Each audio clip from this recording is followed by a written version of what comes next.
I'm Everett. Today I'm gonna be your cooking teacher, your chef, your instructor, whatever you wanna call me. We're gonna learn how to make olive oil cake. I have no idea how you're supposed to wear these hats. I feel like if you turn it like this, it creates like the little like divot, but it's got this weird seam right here and I don't really like that. But if you turn it like this, it's like abnormally long on one side. So if you know how to wear these, let me know. Class is in session, get it together, lock in, grab a bowl, grab some flour, grab baking powder or maybe baking soda. I don't know, I'll check back later. And then salt and add it in. Let's look at it. Pretend I'm adding all of the ingredients in right now. Get that bowl out of here. You're doing great right now. The next step is to grab another bowl. Add salt, oh, whoop, that's not salt, sugar, whoops, an egg, and then some lemon zest. If you're gonna pass this class, you gotta keep following along.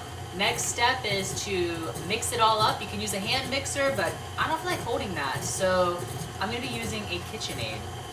Sorry for any of the background noise, but once it's all combined, you're gonna need to get it to be fluffier, so turn up the speed on that mixer. We're looking for a pale yellow color. You see that and it's fluffy, then you can go ahead and reduce it to a medium speed and add about 1/4 cup of olive oil, any kind you want. I'm gonna be using this kind right here, no sponsorship. Using your best judgment, if that olive oil is pretty well incorporated, you can go ahead and add about half your flour mixture that we magically prepared earlier. At this point, add whatever milk you want and then add the flour mixture. You might have to scrape the sides down and then keep mixing. All right, you're gonna need to grease a pan. I'm gonna use this little tiny one because I'm not sure how much the volume of the cake is gonna be, but I already greased it. Then you're just going to transfer all of this mixture into your pan. You can use a cake pan, I think, but this is what I have. Once it's all transferred over, go ahead and top it with a little bit of sugar.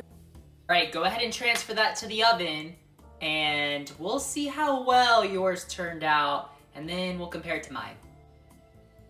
Okay, I'm back. I accidentally knocked over an entire container of whatever seasoning that was.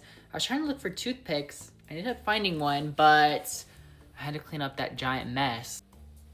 Here's what our cake looks like straight out of the oven. It's got a flaky top. I don't know if you can see that. And then look really closely. The edges are brown and it's almost sliding out of the pan.